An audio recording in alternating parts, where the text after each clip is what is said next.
semuanya, Assalamualaikum warahmatullahi wabarakatuh. Kenalin, aku Maulida Wahyudi dari D3 Perhotelan Universitas Muhammadiyah Jember dengan NIM 20531008. Nah, di sini aku mau berbincang sedikit tentang hygiene, sanitation, and work safety.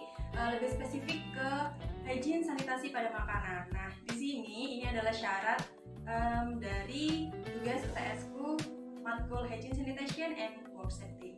Nah, yang pertama dibahas nih, apa sih hygiene dan sanitasi makanan itu? Hygiene dan sanitasi makanan adalah upaya pengendalian terhadap faktor tempat, peralatan, orang, dan juga makanan yang dapat atau mungkin dapat menimbulkan gangguan kesehatan dan juga keracunan pada makanan. Nah, selanjutnya kita akan membahas tentang pemilihan bahan makanan. Ada 3 golongan. Yang pertama adalah golongan daging, susu, ikan, telur, buah, dan sayuran. Kita harus memilih bahan-bahan tersebut dalam keadaan yang segar, tidak berubah bentuk, warna, dan juga rasanya, dan tidak berbau. Nah, yang kedua yakni pemilihan tepung dan juga biji-bijian. Nah, di sini tergolong dalam bahan-bahan kering, di mana cara pemilihannya adalah memperhatikan dari segi warna, tidak berwarna atau berubah warna, dan tidak berjamur. Nah, yang ketiga yakni makanan fermentasi. Nah, makanan ini adalah makanan yang diolah oleh bantuan bakteri mikroba seperti ragi dan juga cendawan. Nah, dalam pemilihan makanan fermentasi ini harus memperhatikan beberapa hal seperti makanan tersebut harus berbau fermentasi, tidak berubah warna, dan juga tidak berubah bentuknya. Kita akan membahas tentang penyimpanan bahan makanan. Nah, di sini kita juga harus memperhatikan beberapa hal.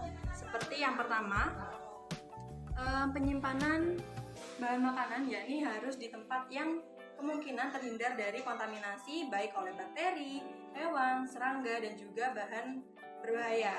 Yang kedua, harus menerapkan prinsip FIFO dan juga FIFO, yakni first expired first out dan juga first in first out, di mana bahan makanan yang pertama kali masuk dan juga yang dekat dengan tanggal expired itu harus digunakan terlebih dahulu. Nah, yang ketiga yakni membagi jenis makanan, di mana jenis makanan yang cepat rusak itu penyimpanannya ada di lemari pendingin, dan juga makanan yang kering, bahan makanan kering itu biasanya disimpan di suhu ruang dan juga tempat yang terhindar dari bakteri dan juga kontaminasi lainnya. Nah, yang keempat, kita juga harus memperhatikan suhu dari penyimpanan bahan makanan yang ingin kita simpan. Berbicara tentang suhu penyimpanan bahan makanan, tergolong ada 4 ini.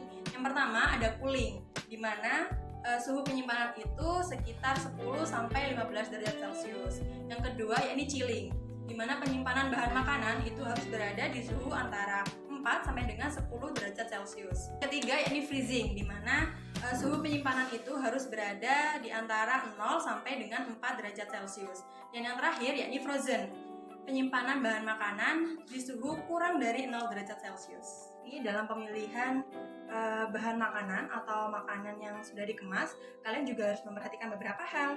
Seperti pada kemasan coklat ini, kita harus memperhatikan yang pertama, tempat ini masih bagus atau tidak rusak.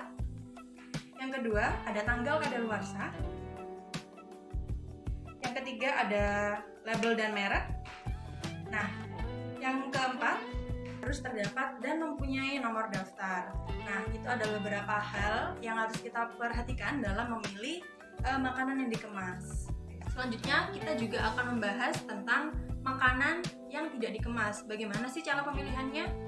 Yang pertama, kita harus memperhatikan bahwa makanan tersebut masih segar dan juga baru. Yang kedua, memastikan bahwa makanan tersebut tidak bau, busuk, rusak, dan juga berjamur. Nah, yang terakhir, memastikan bahwa makanan tersebut tidak mengandung bahan yang berbahaya. Selanjutnya, kita akan membahas tentang wadah penyimpanan makanan.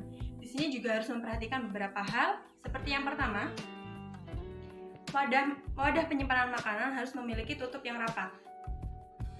Seperti ini. Harus rapat agar tidak mudah terkontaminasi oleh bahan yang lainnya. Yang kedua, kita harus menyiapkan banyak tempat untuk memisahkan antara makanan basah dan juga makanan kering.